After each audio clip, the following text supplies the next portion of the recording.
Welcome to the Quiet Zone. I'm Susan Petang, your host. This is part 3 of From Hopeless to Hopeful. Okay, this is a 3-part series. We talked about values and purpose. We talked about mindfulness and gratitude and positivity. And today we're going to talk about building self-esteem and self-confidence. Okay, there are some really common things that we're going to get out of the way first, like taking the time to take care of yourself, setting aside time in your calendar to do things that you love to do, whether it's a half an hour a day or 2 hours a week or whatever it happens to be. It is super duper important that you take time out of your schedule for you. You can't take care of other people if you're not taking care of yourself. And I know that sounds like a cliche, but it's true. So do it. Okay. Very important. The second thing that a lot of people talk about, and we're going to just kind of blast through that a little bit, is journaling. Okay, so every day, write down in your gratitude journal, while you're writing down 1 or 2 things that you were grateful for today, write down 1 or 2 things that you did right. Okay, hey, did a great job on my makeup today. Wow, I chose the right clothes for the weather. Or I remembered to take an umbrella. Okay, good for me. Pat on the back, round of applause. Okay, it doesn't have to be a novel, 1 or 2 things. Okay. The biggest thing that you can do to boost your self-esteem and your self-confidence is monitoring your self-talk.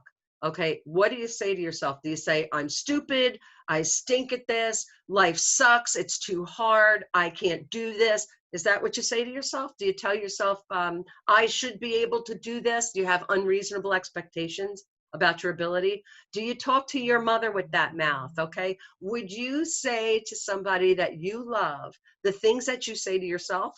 Probably not. Okay.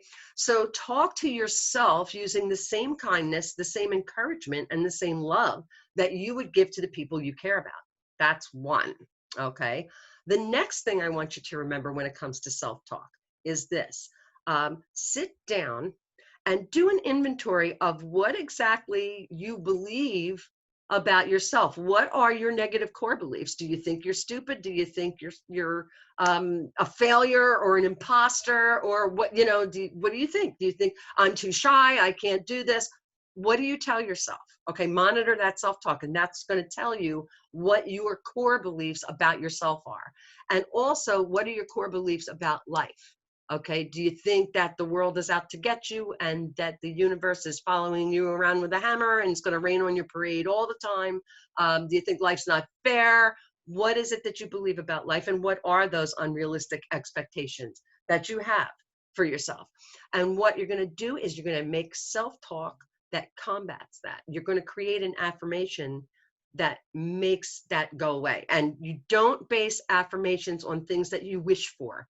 Okay, because that's the surest way to make them not work. You base affirmations and positive self-talk on real concrete events. So think about a time, let's just say I'm a failure.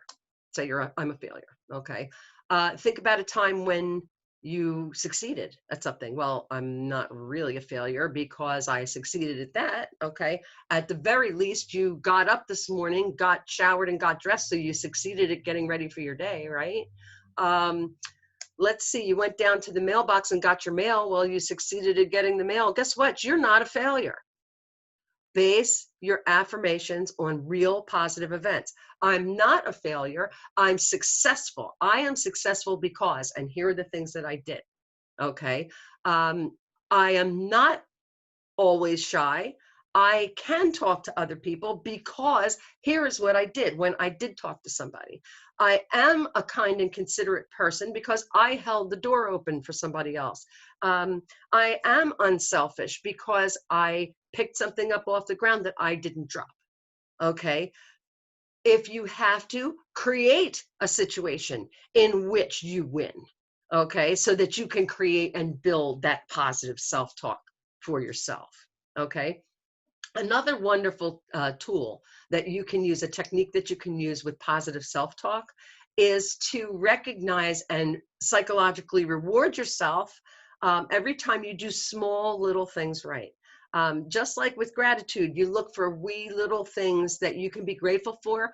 Look for small little accomplishments that you can pat yourself on the back and give yourself a round of applause for and reward yourself for.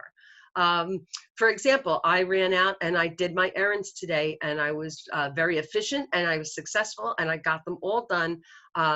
Everything that I had planned on doing, nothing got left behind. Good for me.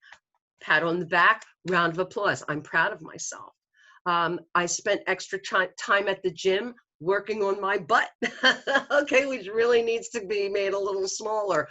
Round of applause, pat on the back. Good for me. I took the initiative. I did something.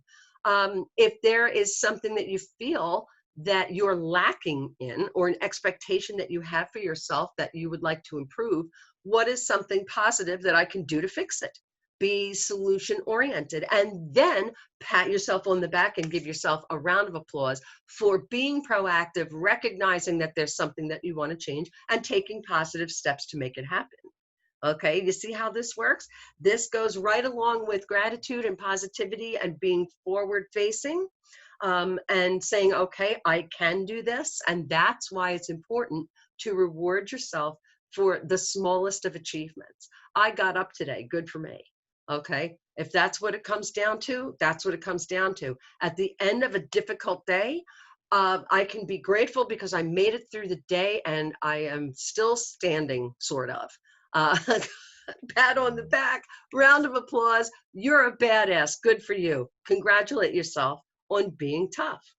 I hope you have enjoyed this little mini series. This is not by any stretch of the imagination comprehensive for all of these skills. There's so much more that I could teach you. I help women not only overcome stress and burnout, but also to take their power back, to become powerful again, to get their mojo back, to step into a position of feeling like they have control over their lives again. And if that's something that you would like to work on, please go to www.thequietzonecoaching.com.